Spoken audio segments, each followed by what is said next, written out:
नमस्कार आणि दिवाळीच्या हार्दिक हार्दिक शुभेच्छा।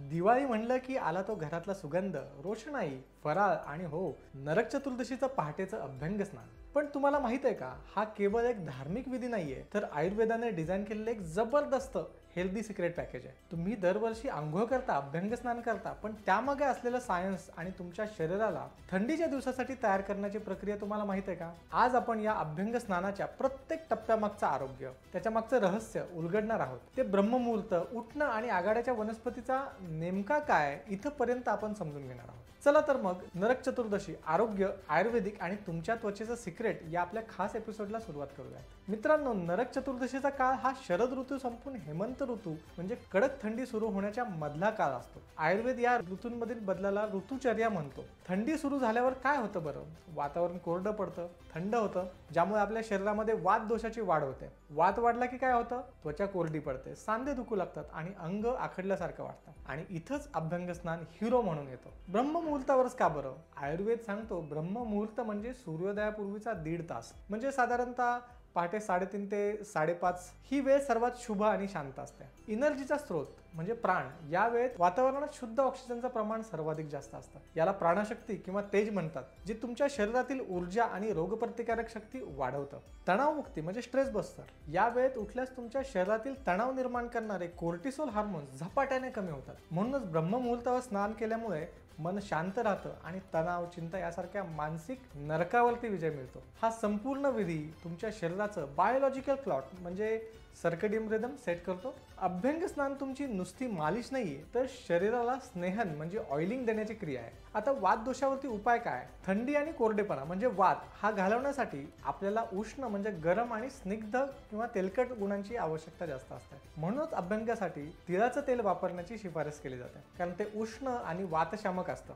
काय बरं याचे फायदे? तेलाची मालिश केल्यामुळे तेलातील औषधी गुणधर्म त्वचेच्या खोलवरती जातात आणि सांधेदुखी, स्नायूतला ताठरता कमी होतो आणि स्नायूंना बळकटी सुद्धा येते। यामुळे रक्ताभिसरण वाढतं, रक्तप्रवाह सुधारतो, ज्यामुळे शरीर टवटवीत आणि ऊर्जावान म्हणजे एनर्जाइज होतं। यामुळे शांतता मिळते। मालिशमुळे तुमच्या शिथिल झालेल्या नसांना आराम मिळतो, ज्यामुळे चांगली झोप लागते आणि तुम्ही भीती, चिंता यापासून मुक्त होऊन अभय आणि फिअरलेस बनता। हा विधी शरीरातील आळस आणि जडत्व म्हणजे इनर्शिया हा दूर करतो। तेल मालिश झाल्यानंतर येते ती म्हणजे दुसरी स्टेप, म्हणजे सर्वात सुगंधी स्टेप, सुगंधी उठणे, उबटण। उठणे तयार करण्यासाठी अनेक नैसर्गिक आणि आयुर्वेदिक घटक वापरले जातात, जसे की बेसन असेल, हळद, चंदन, मसूर डाळ, रक्तचंदन, वाळा, वेखंड, नागरमोथा। उठणं कसं बरं काम करतं? उठणं हे त्वचेवरती एक सौम्य स्क्रब म्हणजे जेंटल एक्सफोलिएटर म्हणून काम करतं। शुद्धीकरण आणि चमक, तेलातील घाण, मृत त्वचा म्हणजे डेड सेल्स ही सगळी अशुद्धी बाहेर काढून टाकतं, ज्यामुळे त्वचा नैसर्गिकरित्या ग्लो होते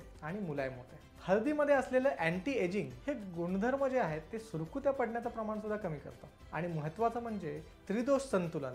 उठणं केवळ त्वचेसाठी नाहीये, तर आपल्या वात, पित्त आणि कफ या दोषांना सुद्धा संतुलित करतं। चंदन आणि रक्तचंदन हे शीत म्हणजे कुलिंगच्या गुणधर्माचे असल्यामुळे ते शरीरातील आपली उष्णता जी आहे आणि शरद ऋतूमध्ये संचित झालेलं जे पित्त आहे ते शांत करतं। कफ आणि मेद नियंत्रण करण्यासाठी बेसन किंवा मसूर डाळ याचा वापर केला जातो, त्यामुळे तेलकटपणा म्हणजे कफदोष आणि अतिरिक्त मेद म्हणजे चरबी कमी करण्यास मदत होते। आता आपल्या त्वचेच्या प्रकारानुसार उठणं कशात मिसळावं याची पण एक टिप देतो। जर कोरडी त्वचा असेल म्हणजे वातयुक्त असेल तर दूध किंवा मलाई मध्ये म्हणजे क्रीम ती मिसळा। तेलकट त्वचा असेल म्हणजे कफ किंवा पित्ताची असेल तर गुलाब पाण्यामध्ये किंवा साध्या पाण्यात ते मिसळा। अभ्यंग स्नानामधला एक खास विधी म्हणजे आघाडा। या वनस्पतीच्या फांदीने अंगावरती पाणी प्रोक्षण करणे हा विधी फार कमी लोकांना माहित आहे, पण त्याचे आयुर्वेदिक फायदे मात्र जबरदस्त आहेत। आयुर्वेदात आघाड्याला वात आणि कफ या दोन्हीही दोषांवरती प्रभावी मानलं जातं। आघाड्याचे दोन मुख्य फायदे आहेत। एक म्हणजे वजन नियंत्रण करणे, म्हणजे त्याला मेदोहर म्हणतो आपण। आघाड्याच्या बिया ह्या शरीरामध्ये अतिरिक्त चरबी म्हणजे मेद कमी करण्यासाठी अतिशय उपयुक्त मानल्या जातात।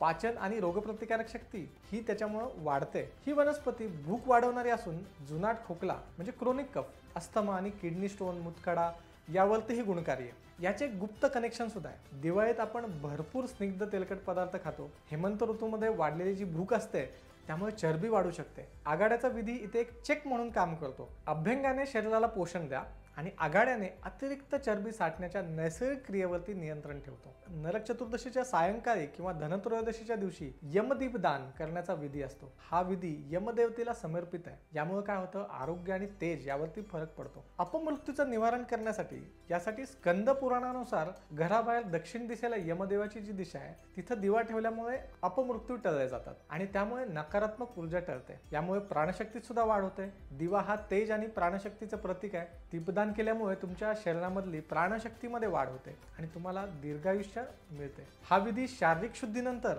आणि तुमच्या प्राणिक म्हणजे व्हायटल स्तरावरती संरक्षण आणि सकारात्मकता निर्माण करतो.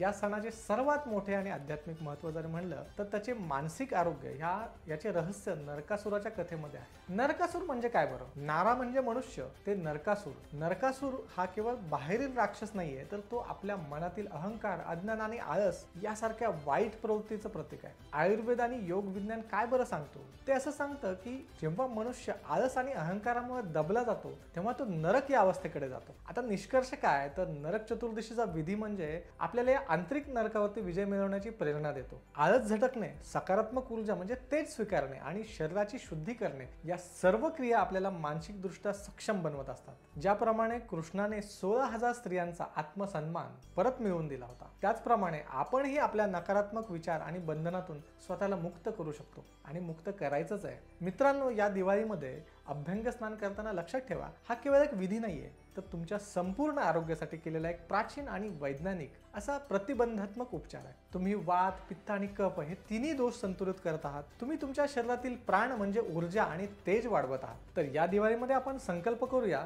की आपल्यामधील आळस, अहंकार आणि नकारात्मकता या नरकासुराचा वध करूया. ज्ञानाचा आणि आरोग्याचा दिवा लावूया. आणि हा व्हिडिओ जर तुम्हाला आवडला असेल तर लाईक करा, तुमच्या मित्रमैत्रिणींसोबत नक्की शेअर करा आणि तुम्हाला अभ्यंग स्नानाचा सर्वात जास्त कोणता फायदा आवडला हे आम्हाला कमेंट बॉक्समध्ये नक्की सांगा. पुन्हा भेटूया. तोपर्यंत स्वस्थ रहा, मस्त रहा आणि शुभ दीपावली.